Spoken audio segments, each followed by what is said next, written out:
साथियों नमस्कार, मैं हूं सत्यानंद स्वामी और आप देख रहे हैं सत्या एक्सप्रेस। दोस्तों, गाजीपुर के बाहुबली पूर्व विधायक मुख्तार अंसारी जो आजकल बांदा जेल में बंद है, लगातार कोर्ट से अपने जान की भीख मांग रहे हैं। उनका कहना है कि जिस तरह से हम बांदा जेल में बंद तो हैं, लेकिन हमारे साथ कुछ भी हो सकता है। अभी हाल ही में उन्होंने एक आरोप लगाया है कि जिस जेल में हम बंद हैं, रात में खाने के समय जहर दिया जाता है। साथियों, जिस तरह से लोकसभा का चुनाव धीरे धीरे नजदीक आ रहा है, आपको पता ही होगा कि मुख्तार अंसारी के भाई जो कभी बीएसपी के साथ गाजीपुर के सांसद हुआ करते थे, अफजाल अंसारी आजकल समाजवादी पार्टी के साथ फिर से उन्हें टिकट मिला है और गाजीपुर से भावी प्रत्याशी बनाए गए हैं। लेकिन जिस तरह से मुख्तार अंसारी के बारे में यह खबर आ रही है, जिस तरह से आरोप लग रहे हैं कि मुख्तार अंसारी के खाने में जहर दिए जा रहे हैं, लोकसभा चुनाव से पहले उनको डर है कि मुझे जान से मार दिया जाएगा, बार बार आरोप लगा रहे हैं। लेकिन 5 बार के विधायक जो मुख्तार अंसारी, जिस तरह से गरीबों के मसीहा कहे जाते हैं, लोकसभा चुनाव से पहले उनको डर सताने लगा है कि उनके साथ कुछ भी हो सकता है। लेकिन बहुजन समाज पार्टी ने जिस तरह से बड़े बड़े खेल खेलना शुरू कर दी है, ठीक उसी तरह अफजाल अंसारी के सामने ऐसा लग रहा है कि बहन कुमारी मायावती बहुत बड़ा खेल खेलेगी। इसी पर चर्चा करेंगे। साथ ही जो प्रोफेसर हैं डॉक्टर इंदु चौधरी, जो बहुजन की पेड़ा है, बहुजन की बातें हमेशा लोगों के दिलों में जगाने का प्रयास करती है, कांशीराम विचारधारा को लेकर के आगे बढ़ने का प्रयास करती हैं, उन्होंने बीएसपी का दामन थाम लिया है और उनको आजमगढ़ के लालगंज लोकसभा सीट से प्रभारी भी बनाया गया है। बाकी उनके बारे में भी चर्चा करेंगे। तो आपसे निवेदन है कि चैनल को सब्सक्राइब कर लीजिएगा था, देर तक जरूर देखिएगा क्योंकि मैं बारीकी से समझाने का प्रयास करूंगा। साथियों, मुख्तार अंसारी बाहुबली हैं, मऊ के 5 बार के विधायक हैं। इस समय उनके बेटे अब्बास अंसारी भी विधायक हैं। लेकिन जिस तरह से मुख्तार अंसारी का एक बार जलवा हुआ करता था, उनके ऊपर कई ऐसे आरोप लगे। अगर सबसे बड़ा आरोप अगर सिद्ध होता हुआ दिखाई दिया तो वह तो कृष्णानंद राय की हत्या का। और जब से कृष्णानंद राय की हत्या हुई है, 2005 से लगातार जेल में बंद है मुख्तार अंसारी। आजकल उनके भाई फिर से अफजाल अंसारी गाजीपुर से समाजवादी पार्टी के प्रत्याशी बनाए गए हैं।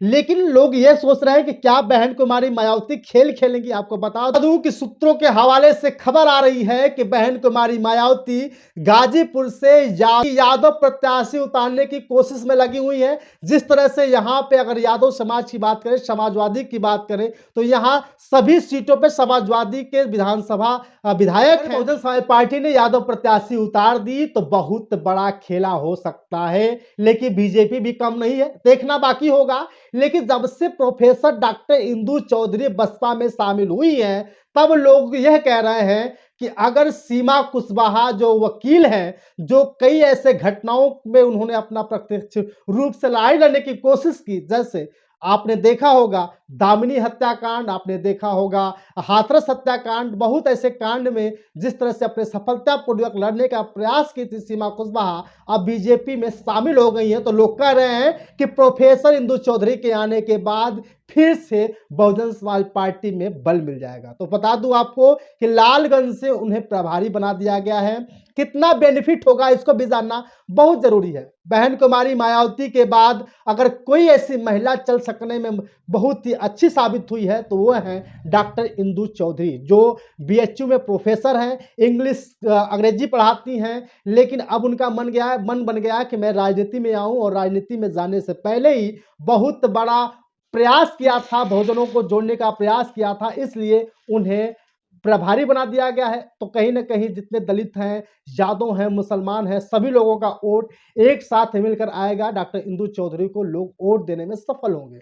सीमा कुशवाहा से लोग अब नाराजगी जता रहे हैं क्योंकि तो ये बसपा के साथ में हुआ करती थी, तो लोग इन्हें दूसरे बहन कुमारी मायावती कह रहे थे क्योंकि ये भी वकील थी, बहन कुमारी मायावती भी एडवोकेट रही हैं। तो इसलिए लोग कह रहे थे कि सीमा कुशवाहा का नाम अगर बहन कुमारी मायावती के बाद आएगा तो उन्हीं का नाम आएगा। लेकिन बीजेपी में शामिल होने के बाद बहुत सारे बहुजनों का मनोबल उन्होंने तोड़ दिया है। जिस बीजेपी से लड़ने का प्रयास किया था उसी बीजेपी के साथ अब शामिल हो गई हैं। लेकिन डॉक्टर पल्लवी पटेल को जब समाजवादी पार्टी ने ठुकराया तो बहन कुमारी मायावती ने उन्हें 2 सीट दे करके अपने साथ कहीं न कहीं मिलाकर चुनाव लड़ने का प्रयास करेगी। और आपको बता दूं बहुत बड़ी खबर कि अगर डॉक्टर पल्लवी पटेल बहन कुमारी मायावती के साथ गठबंधन करती हैं, बसपा के साथ गठबंधन कर लेती हैं, तो स्वामी प्रसाद मौर्य भी जरूर आएंगे। क्योंकि स्वामी प्रसाद मौर्य भी समाजवादी पार्टी से दूर हो गए, डॉक्टर पल्लवी पटेल का भी गठबंधन टूट गया, तो इसलिए स्वामी प्रसाद मौर्य और पल्लवी पटेल दोनों एक साथ मिलकर के बहन जी को मजबूत करेंगे और इस लोकसभा चुनाव में बहुत भारी मतों से बहन जी को दिल्ली के गद्दी पर बैठाने का प्रयास करेंगे। अब लोग ये कह रहे हैं कि बहन कुमारी मायावती के पास प्रत्याशी ही नहीं है, तो आपको बता दूं कि अब तक बहन कुमारी मायावती ने लगभग 20 प्रत्याशियों को उतार दिया है मैदान में। वो भी कैसे? आपने देखा होगा कि जब भी कोई मैच खेला जाता है तो हर टीम चाहती है कि मुझे कोई टारगेट मिले और टारगेट को पार करने में मजा आएगा। ठीक उसी तरह टारगेट को पार करने के लिए लगातार प्रयास कर रही हैं बहन कुमारी मायावती। धीरे धीरे पश्चिम से शुरुआत करी है और पूर्वांचल की तरफ बढ़ रही हैं। लगभग 20 प्रत्याशियों को उन्होंने सामने ला दिया है और 20 प्रत्याशियों में बता दूं कि 5 मुसलमान हैं, 5 ब्राह्मण हैं, 5 सवर्ण हैं और तो और 2 दलित सहित कुशवाहा जाट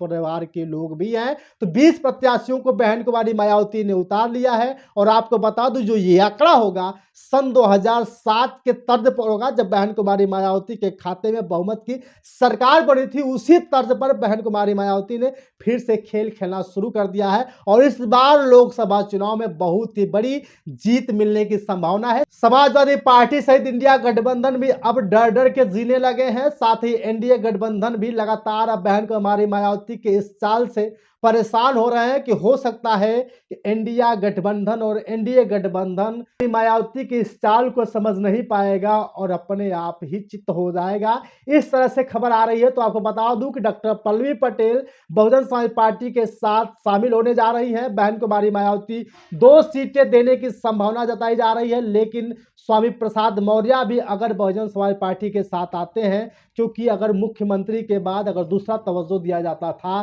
तो स्वामी प्रसाद मौर्य को दिया जाता था। चंद्रशेखर आजाद जी अकेले दम पर चुनाव लड़ रहे हैं, नगीना सीट से प्रत्याशी है और लगातार प्रचार प्रसार भी कर रहे हैं, तो ऐसा लग रहा है कि उसके बाद वो कहीं से प्रत्याशी नहीं उतारेंगे, तो सारा वोट बहुजन समाज पार्टी को जाएगा। और यादवों की बात करें, गाजीपुर की बात करें, तो गाजीपुर से बहुत बढ़िया अगर वोट जाएगा तो बहुजन समाज पार्टी को जाएगा, क्योंकि यादव लोग बीजेपी को शायद ही वोट कर पाए, क्योंकि मोहन यादव जब से मुख्यमंत्री बने हैं मध्य प्रदेश के, बताया जा रहा है कि मोहन यादव के मुख्यमंत्री बनने के बाद भी बहुत ही यादव पलट चुके हैं। देखना बाकी होगा। साथ ही ये भी देखना है कि प्रोफेसर डॉक्टर इंदु चौधरी क्या कर पाती है, क्योंकि उनकी जो प्रेरणा है कांशीराम साहब के बदौलत चलने का प्रयास किया है, उनके विचारों पर चलने का प्रयास किया, गांव गांव गली गली यह समझाने का प्रयास किया है कि बहन कुमारी मायावती को ही इस बार सरकार में आने दें, सत्ता में आने दें, क्योंकि उनकी बातें सभी महिलाएं भी समझती हैं,